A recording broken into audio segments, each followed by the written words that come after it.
He did it, Mr. President. Follow the video and don't forget to subscribe, like, and leave a comment below. انطلاقة في مشروع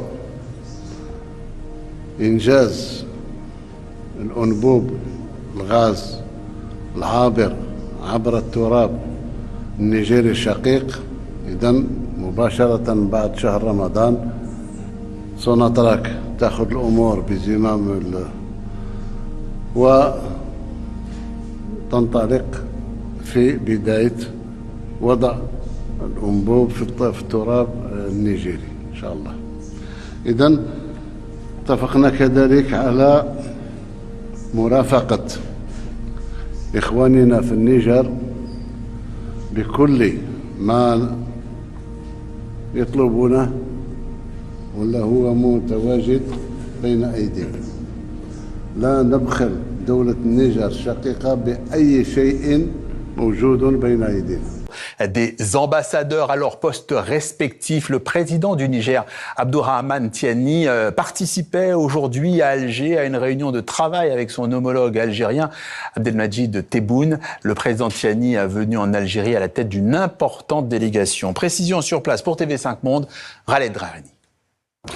La visite du président nigérien à Alger scelle donc un rapprochement entre l'Algérie et le Niger, près d'une année après la détérioration de leurs relations diplomatiques, une détérioration qui résultait de l'escalade entre d'une part l'Algérie et de l'autre les États de l'AES, l'Alliance des États du Sahel, avec à leur tête le Mali. Le président nigérien a déjà eu des entretiens aujourd'hui avec son homologue Abdelmadjid Tebboune qu'il revoit demain mardi. Le président Tiani aura aussi des entretiens avec le président du Parlement ainsi que des membres du gouvernement.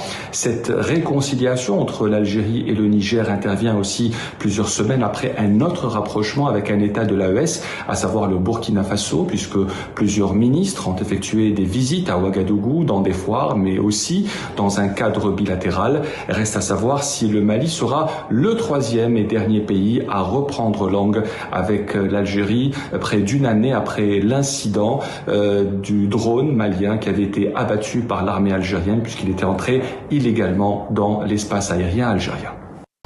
Avec vous Christophe Dansette. Bonjour Christophe. Bonjour Pauline. Vous nous emmenez donc au Niger aujourd'hui avec le dossier explosif de l'uranium qui pourrait connaître un rebondissement après les déclarations du chef de la junte, le général Abdourahmane Tiani, qui ouvre la porte à un geste envers la France. Racontez-nous.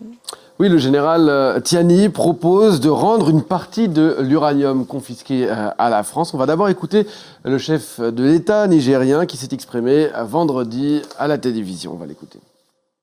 Voilà ce que je peux dire par rapport à l'uranium. Il est nigérien. Le Niger a investi.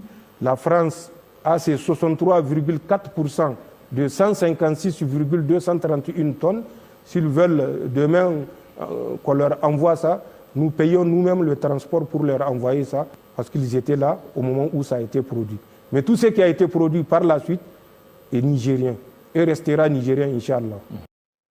Voilà, en clair, il propose donc de rendre 63% de un peu plus de 150 tonnes, donc 95 tonnes. Pour comprendre pourquoi il dit ça, il faut revenir un peu en arrière. À la fin des années 60, début des années 70, la France investit massivement au Niger via son groupe nucléaire Areva, qui aujourd'hui s'appelle Orano, un groupe contrôlé à 90% par l'État français. La filiale d'Orano, la société des mines de l'Aïr, la Somaïr, exploite un site dans la ville d'Arlit, ou une ville qui est créée pour l'occasion, qui devient une véritable ville minière en plein désert à partir de 1971. Orano détient un peu plus de 63% du capital de cette filiale et l'État nigérien, via la Sopanim, environ 36%, d'où le chiffre qu'a donné le général de 63%. Cet uranium, il est stratégique pour la France parce que le Niger fait partie à ce moment-là de ses 4 principaux fournisseurs avec le Kazakhstan, l'Ouzbékistan et la Namibie pour de l'uranium. Or, quand on possède l'un des plus grands parcs nucléaires du monde, eh bien, on a besoin de combustible.